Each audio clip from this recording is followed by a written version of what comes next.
Yeah. So, Well, and just Tuesday, I think it was Friday maybe. I was sitting down with Vic and he was talking about, because he has a great attitude about it, but he also is like good and Yeah. he can be a hard role.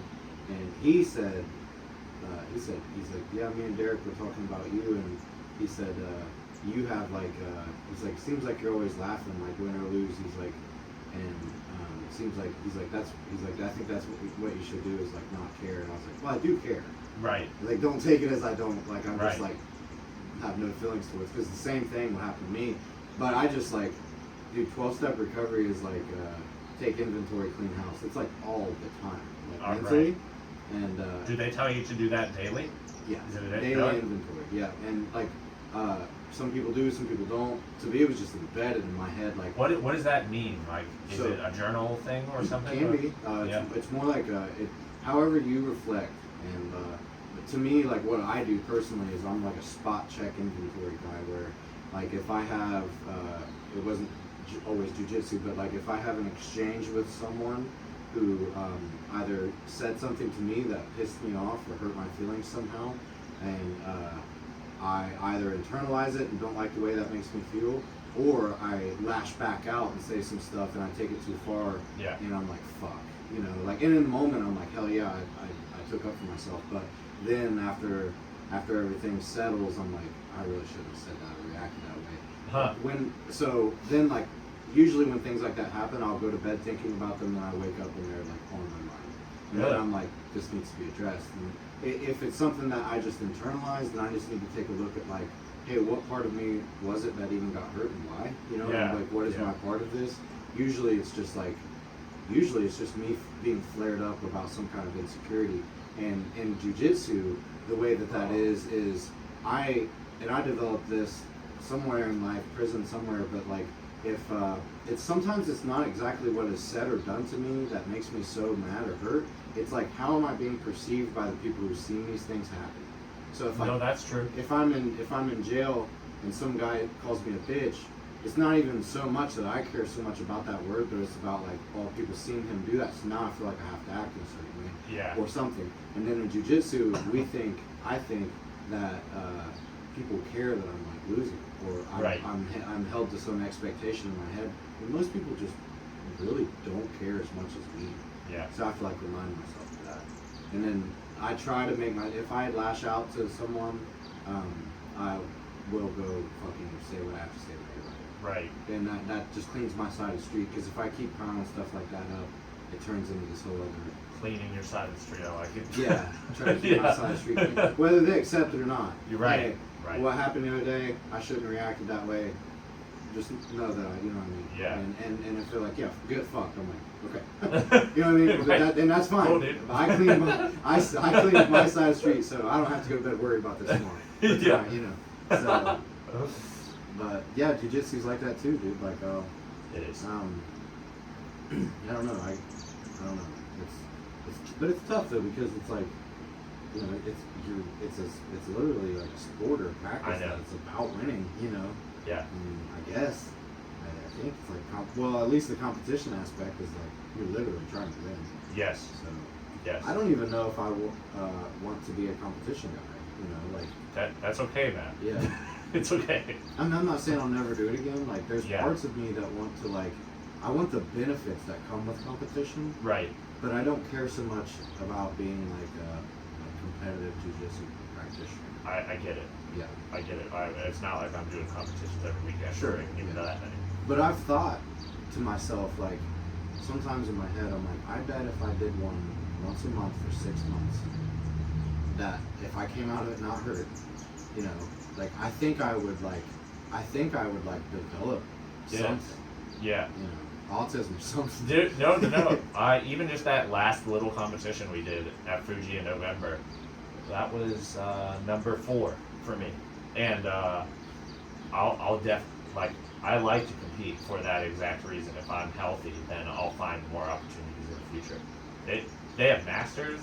There's so much time. Yeah. When we were, but even that last one, like there were just times where I felt like me playing instead of so much like in my head. I just felt like, no, this is my game, and like oh, this is pretty cool. I'm imposing my game.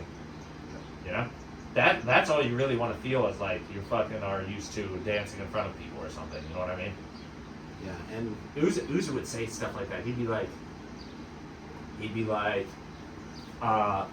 this is a like when you're in that ring, this is a performance. So, like if you feel stupid shadow boxing up there by yourself, you're not ready yet. Like do that until you just don't give a fuck.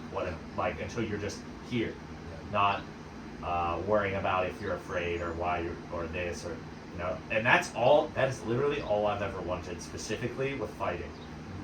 Like not just feel dumb doing it. Yep. Just to feel like no, there's something to me, and I just have a game. I'm confident with it. Any scenario, no matter if I get fucking rocked first, I'm gonna dig through it and make it out. You know. That's crazy because at one point in time, I remember like talking about fighting and shit, and people would be like, "All right, put your hands up," and like talking about like showing me things. Yeah. And I would feel so fucking stupid and awkward. Putting Right. my hands up, like, dude, this is. But now, at somewhere along the line, like now when I go to striking or like when I hit the pads of training stuff, I genuinely don't think about that. That's so good. I straight up don't think about it, and I don't even know when that happened. I guess I just got used to it. Yeah. But Same with hitting the bag and shadow boxing. Yeah. Those were confirmation to me as well of like, if I want to show people something, this is how you throw a 1-2, bro, or a 1-2 and then a kick. This is how you do a takedown. You- Yes. you know him very well, or just. I was at Hard Knocks when he would go. Okay. Yeah. He I used Respect to get that guy. He's the samurai. Oh yeah. I used to get high with him. Really? But all since we've been clean and like as he got into boxing and stuff, and is like, and he does not just with shadow boxing, but like he'll upload videos of like himself singing, like playing guitar. Oh, He yeah. even like duetted with some girl that he didn't know, and does not give a fuck what anybody thinks. It's like to an extent where it's like here's some. Right. Yeah. But like with his shadow boxing, he didn't work. I was at the counseling center working, and they had staff classes of CrossFit where like you had to work there to do it. And I'm just like in the room and just show up to these classes. Never worked there and hadn't been a client for 5 years. And he would show up in like boots and jeans or boots and fucking Spider-Man pajama pants. And he would be like, he would just go up to the board when they were like starting the workout, and they didn't have the gall to say like, Dude. you don't work here. So, but anyway, he would do these workouts, and they'd be like, all right, it's burpees, and then X amount of calories on the rower, and then like step ups or like box step ups or something. And he'd be like, okay. And if there was a station he didn't like, he would just shadow box That is hilarious. in the middle of a fucking Right. And I'm sitting there watching like, dude, like, and dude, the CrossFit coach is just like, from me to you, from him just looking at him, never thinks I probably look insane. Yeah. Yeah. He's- No, it is actually admirable. Yeah. Yeah. I'm down for that. This lady named Brett Hartley, I read this book called No Nonsense Spirituality, and it's about she's basically an atheist that adopts the tools of religion. It's very fascinating. I like that. And she says those are called anarchy calisthenics, like doing things that are like not to be mean to people, but to do just like things like show up to the workout with boots, or just wear something weird, or shadow box in front of people. Like, it's harmless, and maybe you just like eat a little bit of shit, and then you realize, oh, this isn't actually no one really isn't going to say anything. You know. Yeah, I definitely need that aspect of jiu-jitsu, of winning, losing, of getting surprised, of getting my feelings hurt, all that, just because I resent that part of myself. But there's no other way to like just like loosen up. It don't matter. You know? Yeah, I mean, I think it's just one of those things that I'll have to constantly like acknowledge, and Right. push out of my head. Right. Acknowledge and push it out. Like,